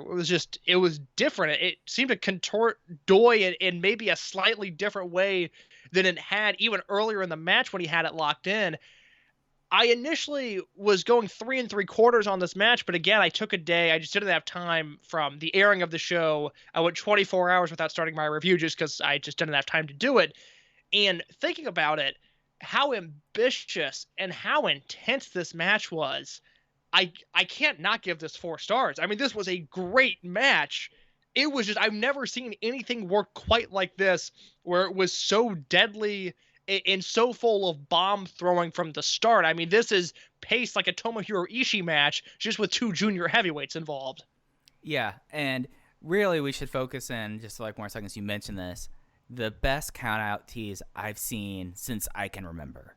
Like Mike, I thought it was going to end in a countout, and Yeah. then when KZ got back in the ring and he ate another Bakatari sliding kick, I thought they were going to squash KZ, and I would have been so on board with that had that happened. KZ, this guy that has all the momentum, if he would have been jobbed out in 3 minutes, I would have went 4.5, because that would have been such a curveball. I really thought up until he kicked out of that second Bakatare that he was going to lose this match. And then, he fought back, and by the time he kicked out of that, I knew he had to win this match, or else he would have been greatly hurt by the amount of offense that he took in this match. But it was just, I cut you off, but it was so well done. Yeah, no, it's just something that as soon as I saw like them just going for it in the first muscular bomb tease within the first minute of the match, I was like, oh, they're going for this style here. And I get how people are about like Dragon Gate like sprint style, but I feel like that this is one of the best work sprint style matches I've seen in a long time. And and it was built up so well. The idea that KZ knew what Ota City General Gymnasium means to Naruki Doi, and him coming for the crown, and Naruki Doi going like, no, I am Mr. Ota-ku. This is who I am. You can't stop this. And you're just getting like some of the tremendous like prickish Naruki Doi, because we talk a lot about KZ here, but Naruki Doi just turning it up, just deciding to be an absolute asshole for 12 minutes was just something that I felt was magical. And it's one of those matches that, again, I understand people being down on it because I think that this encapsulates all that they hate about Dragon Gate, but as someone that loves everything that there is at Dragon Gate, this played exactly into what I wanted out of this match, and that's why I was so high on it. Well, it also fit the tone, because these guys this is their 3rd big match in the Tokyo area in the last 2 years. They had a King of Gate match last year that headlined Korakuen Hall. They had the Korakuen Hall Dream Gate match this year. And now they have this match in a building that Doi has a gimmick in because he's been so deadly here. This is the right match for the scenario. This is not a spot fest. This is a well-told story. Yeah, no. So I feel like that was truly exceptional here. And that really was, other than the opener, that was the business end of the card. The match 3 was a unaffiliated trios match. Ultimo, Shuji Kondo Masaki Mochizuki against Don Fuji, Genki Horiguchi, and Ryo Saito. I thought this was I knew this was going to kind of be the comedy match, and I mean, to further cement it, they had Sakura Ichikawa walk out the Torimon gun team. Yeah, people like this more than I did. I'm just so into Kondo right now that I'm a little bit bummed that he was in the comedy match. I mean, I get it. The one spot that involved Kondo that made this whole thing worth it was Kondo going to do the hair whip spot on Genki Horiguchi and grabbing nothing because Horiguchi is bald. I thought that was a brilliant comedy spot that just, judging from the 20 years of history we had, I would like to put money on that being Stalker Ichikawa's idea. I think he is the comedy road agent equivalent of an Arn Anderson or a Pat Patterson, and I'm choosing to run with that narrative until somebody tells me I'm incorrect. But I was bummed that Kondo was in. It was a fine comedy match. I just wanted Kondo doing more on this show. Yeah. It's like I went 3 1/4. And I thought that for what it was very well done. It just for what it was. Like, I'm with you. I'm ready for, like, the power fighter of T2P to break out here and having him in these matches here. And especially, like, you have him with Masaki Mochizuki. That's a whole bunch of angry guys. And Ultimo decided to be a little bit prickish, too. That was fun, but just was not necessarily what I was hoping that they would be doing on this show. And I think that's why it had a ceiling in this match. And it basically hit that ceiling. Mike, I think you're a little bit more of a realist when it comes to the Dragongate booking. And I just mentioned I'm so high on Kondo, and I was talking with someone during the show about how great it would be if we got a Shuji Kondo Open the Dreamgate challenge at some point. And Kondo's a guy who, within the Dragon system, he was the British Commonwealth Junior Heavyweight Champion at one point. He's a 2-time UWA World Trios Champion. And he lost in the finals, the main event of Kobe World 2004, for the UDG title belt, which lasted all of one show. Mike, is there any possibility that whether it's against Eita or someone else, we get a Shuji Kondo Open the Dreamgate match down the road? I think that it can happen. I don't think it's going to be a Big 5 show. No, it would be a Cork and Hall defense or a Champion Gate defense. Right, yeah, or even Memorial Gate, maybe, or Gate of Origin. You know, like that, like the B tier shows. Gate of Origin would be exciting if they want to run Eita versus Kondo at Gate of Origin this year. They have my attention. And I mean, I think that that's a way of getting Eita enough wins where he had. Like, that also assumes he gets their Kobe World at that point. But that is true. Yeah. I just think that for, like, where he is, as much as I would really love a Dreamgate run out of him, I can see that looking at the roster and what they need to be doing, looking not just into 2021, but into 2026 and 2031, that they have to get, like, the younger guys to a certain point, and putting a belt on Kondo is, I think, unreal. No, he should never win the title, but I would like to see him challenge for it at some point. Yeah, and I think, like, a good early year defense or a Champion Gate defense and Edion 2 makes sense there. Like, I could totally see a world where that happens, but I do think that that is the ceiling for Kondo as a singles wrestler in Dragon Gate. Twin Gate, Triangle Gate, no issue saying it, but seeing him as, like, the getting the singles title shot, I think that that's where that the ceiling lies. Look, if I had the pencil, the proverbial Dragon Gate pencil, I would have to have Lee and Minoru versus Fuji and Kondo at some point. I would have to, because their chemistry is so sickeningly good together. I don't know if that'll happen, but I do think there's room within the tone of the company to give Kondo a really big match or two that he probably doesn't win. I mean, he could be a Triangle Gate champion for sure, but I would like to see him get that one or two really big match. Yeah, no, I think that's... I think that there's a world where that happens. I mean, Susumu got a title shot, and Susumu's older, so I can see it. What are the odds that Keisuke Yakuda gets a Open the Dreamgate match before Shuji Kondo does? I mean, I like the segue here as the master of segue. I appreciate what you're doing here, but I'm gonna say relatively low before that. But I don't see Yakuda being a Dreamgate guy, but my God, I would like that as well. And speaking of him, nice assist here. I do what I can, brother. I mean, really, this was an alley-oop, and you threw it up for me, and I'm just dishing it home.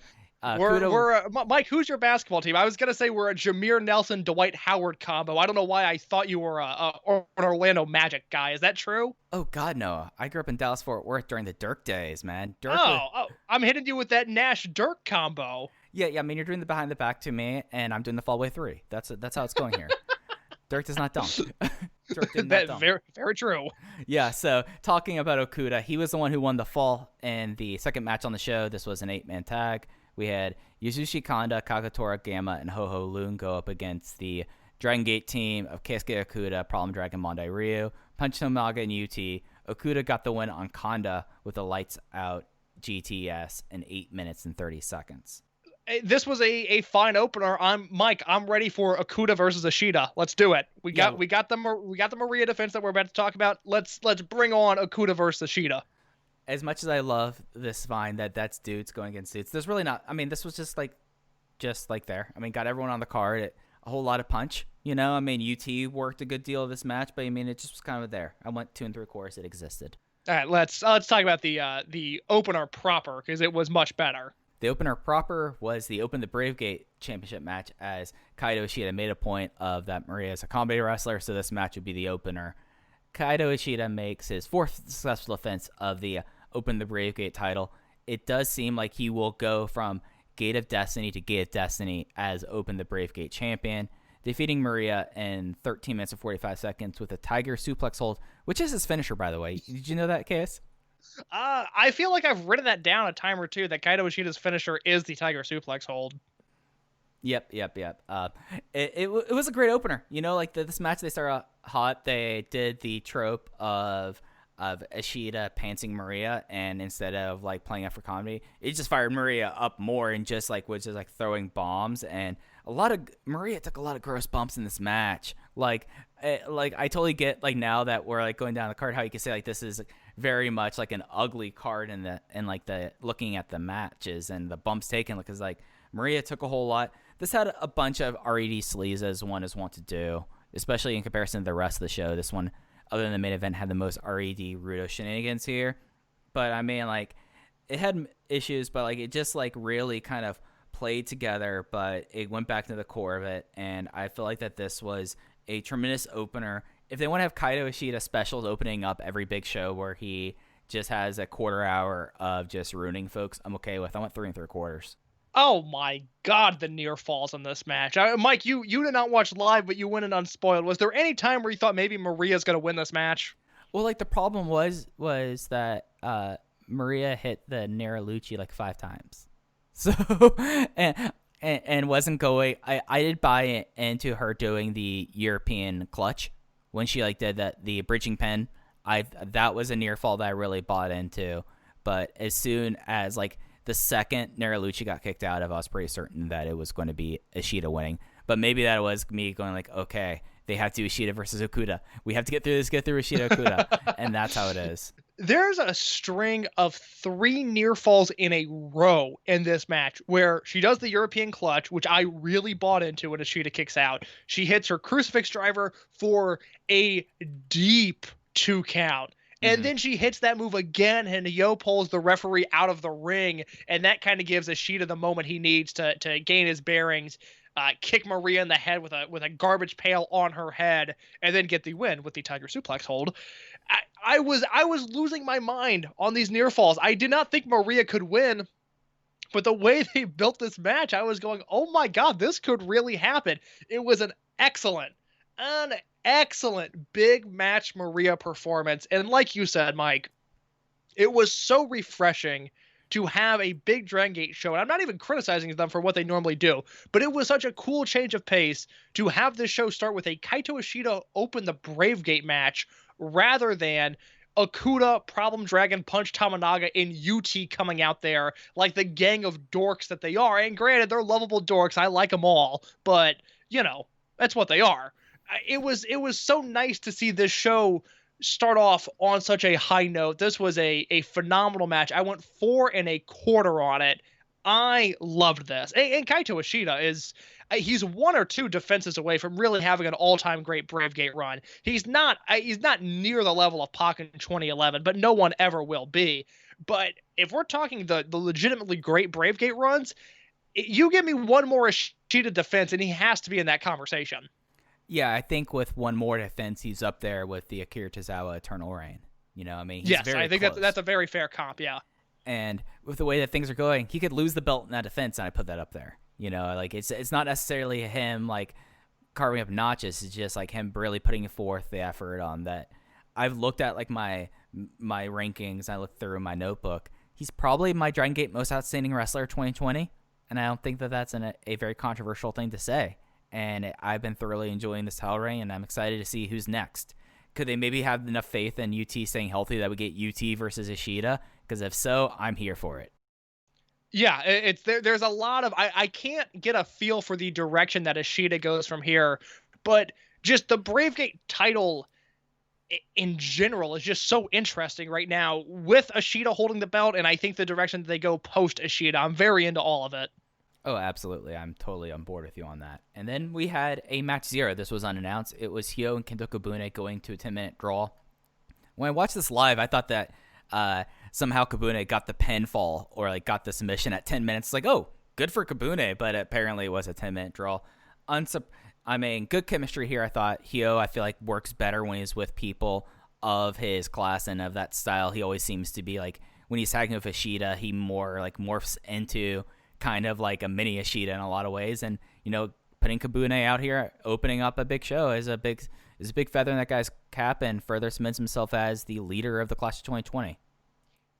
We talked at the top of the show about how good Jay was on commentary during the cage match. Weirdly, I think this was his second best match on the show behind the table, where it's just him at this point. He's got no partner, and he did a really good job of establishing the idea that Hyo wanted to come in the ring, drop this rookie on the mat, pin him, and leave. And Kobune lasted 5 minutes. By the end of the match, Kobune has Hyo locked in a submission as time expires, and Hyo left really frustrated as a result. I thought Jay did a great job of telling that story on commentary.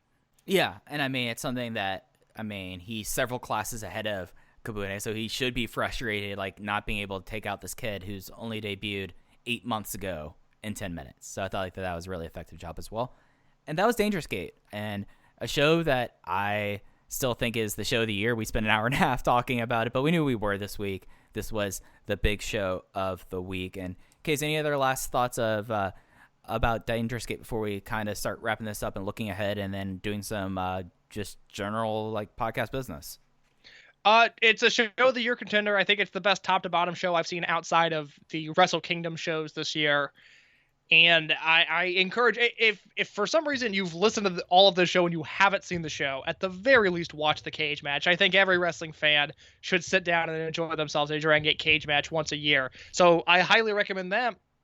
Mike, before we break down the September 26th Kobe Sambo Hall show, which was announced as we're recording this, would you like to briefly discuss the Masato Yoshino Homecoming show that is still on the Dragon Gate network if you are listening to this the day it comes out or the day after this show comes out? Yeah, so this was on September 19th. This was the final show before Dangerous Gate. This was Masato Yoshino's 20th anniversary homecoming show.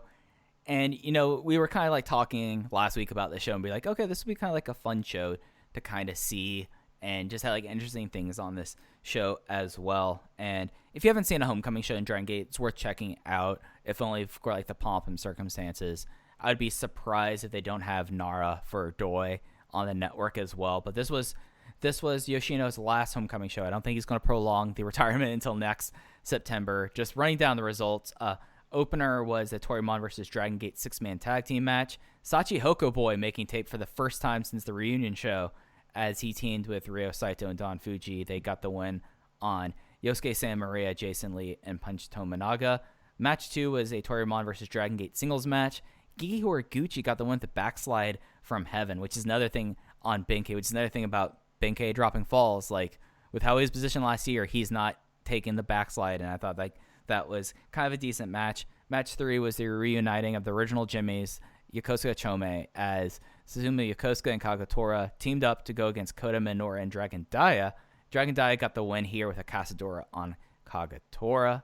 Match 4 was a trios Dragon Gate versus RED.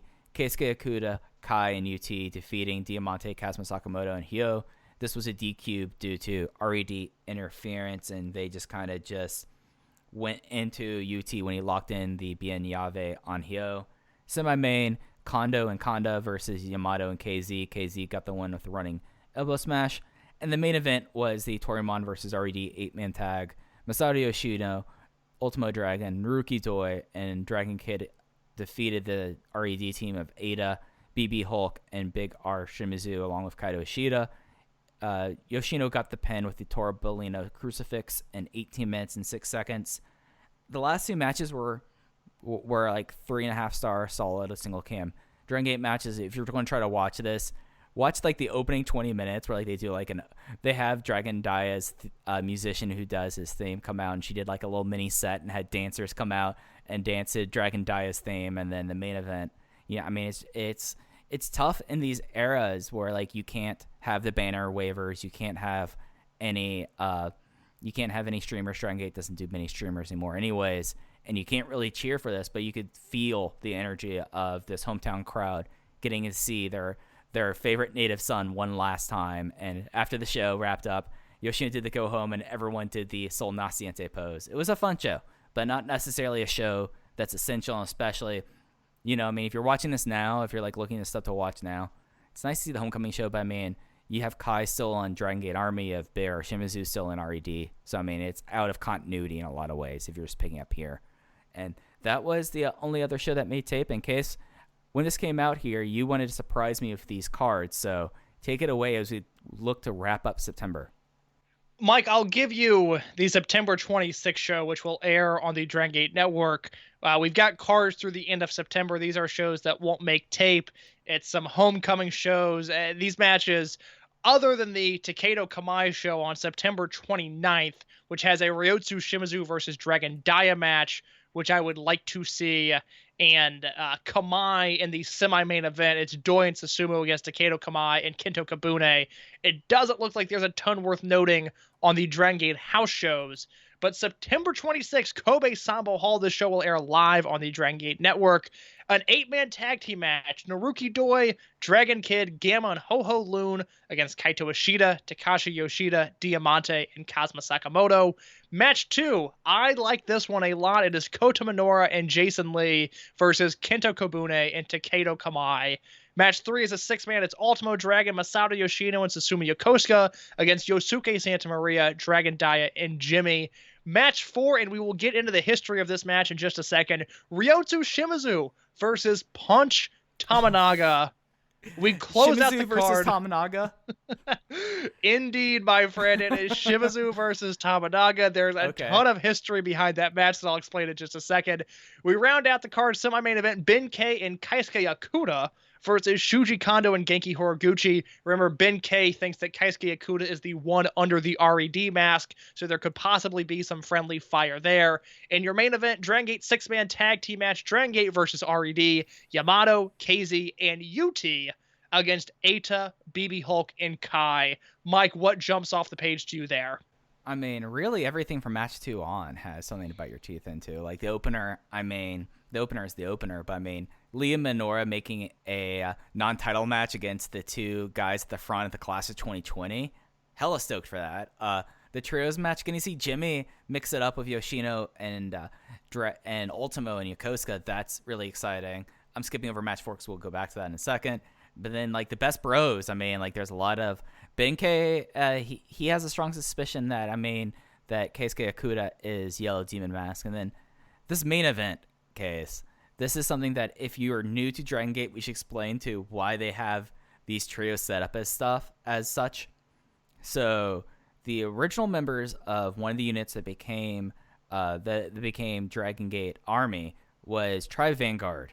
And in this match, you have Yamato, the former leader of Tribe Vanguard, KZ, someone who was in Tribe Vanguard for a very long time, then left after he had his first title shot to build up Natural Vibes, UT, who joined Tribe Vanguard when he first getting healthy, Ada, who has no link whatsoever, BB Hulk, who was the number 2 for Tribe Vanguard up until its dissolution, and Kai, the person that joined Tribe Vanguard when it was needed most, when Hulk was out, when they lost KZ, when UT was around. So very interesting main event there. Yeah, I had not even put together the Tribe Vanguard connection, but you nailed it there, Mike. Tribe Vanguard, a unit that I would often like to forget about, whereas the Dia Hearts unit that was once led by BB Hulk that also had, was KZ in Dia Hearts? Yes, he was. Okay, I knew I was right because he had these shiny overalls that I liked. I am #team overalls in case anybody questions me on it. A big fan of the overalls. Hikaru Shida looks awesome at the overalls. That is canon. But I am a Dia Hearts defender.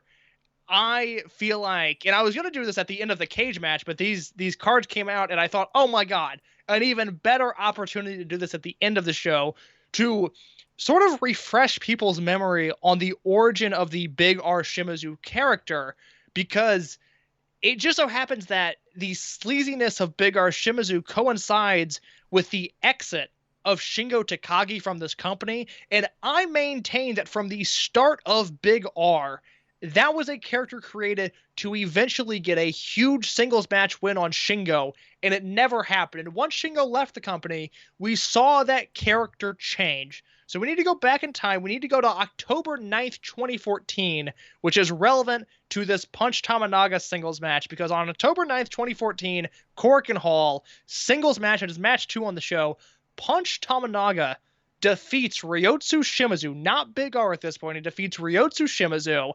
After the match, Mad Blanky comes out. They steal his pants, and I will read from the iHeartDG translation. Mad Blanky steals Shimizu's pants, profiting a save by Dia Hearts. Mochizuki said that although Ryotsu was a part of Fuji Heya, Fuji was busy preparing for his first Korakuen main event in quite some time, so they came to help. They attempted to comfort him, but he responded by yelling at each of them, saying that he didn't need their pity, he needed pants. And then he ran off dumbfounded. He ran off leaving Dia Hearts dumbfounded. We flash forward a few weeks to October 28th, 2014. This is why the Big R Shimizu character and Shingo were so closely linked. This show, which was from the Hyogo Prefectural Bunker Gym, which I know this show aired because I vividly remember this match. I don't remember that building being taped all that much, but there is a singles match between Shingo and the newly christened Big R Shimizu. He joins Dia Hearts. He comes out in a singlet that night, and they make a big deal out of Shingo finishing him with a pumping bomber. It's a great 10-minute sprint, and I remember taking that at the time and having discussions with people thinking, okay, 5 years, 6 years, 7 years from now, we are getting a Shimizu versus Shingo singles match built around Shimizu kicking out of the pumping bomber and then eventually defeating Shingo. Now, part of that might have just been fan lore, who knows, but I genuinely think that was the initial direction of the Shimizu character, and given the circumstances that surrounded Shingo, it obviously couldn't happen, but we are getting a true-to-form return Ryotsu Shimizu versus Punch Tamanaga. Yeah, it's going to be fantastic because he's saying he's using his rookie theme, and it was like this really like jazzy theme. Do you remember the old I love it. Oh, I love it. It is on the network under it's Shimizu's debut from the You Were Young Then series. Shimizu versus Uha Nation is a match on the Dragongate network. It will make you appreciate the Big R Shimizu theme, and it will make you angry at just how little Apollo Crews has done, because Uha Nation comes across like the most talented man in professional wrestling in that match. I mean, we were all young once. So was he. Hard to believe. Yeah, no, this Kobe show is really, I like a lot of directions here. When really the only thing I can say is, the opener match, I mean, that's an opener, and everything else has a lot of interesting things going on here, plus the re-debut of Ryotsu Shimizu. There's a lot of things going here, and I mean, it's going to be like this pretty much, because I think it's a later Korakuen in October than usual. Am I right? The October Korakuen, yeah, it's in the middle of the month. Let me quickly dive towards their schedule just to figure out when exactly that show is. The October Korakuen is going to be on Wednesday, October 7th. So it's not as late as we thought. And then from there, it is a Kyoto show on the 11th, a Sambo Hall show on the 17th. And that looks like it is the end. It doesn't look like we have a ton that's going to make tape unless they decide to film one of the homecoming shows, likely the Doi 20th anniversary on the 25th. But it doesn't look like we've got a ton in the back half of October. So just something to keep in mind as we go forward. Yeah. I mean, they will have that doubleheader and across Fukuoka, our favorite venue in the world, our favorite show that they stop and record. Remember, that's kind of the Kyushu Pro match there. So that'll be interesting. Oh, yes, that's right. That's October 4th, yes. So just look at their schedule, I'd be stunned if they don't end up taping Nara. But I mean, they could have said, okay, we get one homecoming year and Yoshino's retiring, so we're taking Yoshino's. So, man, I could see it going either way there. But that is our look ahead. In case, unless you've got anything else, I'm ready to bring it in for landing and get out of here. Mike, I am ready to land the plane. That is Dangerous Gate 2020 and the upcoming Kobe Sambo Hall show. Dragongate has continued to prove that they are the best wrestling company in the year 2020, a rare bright spot in the year of 2020. Those are my thoughts for this week's episode.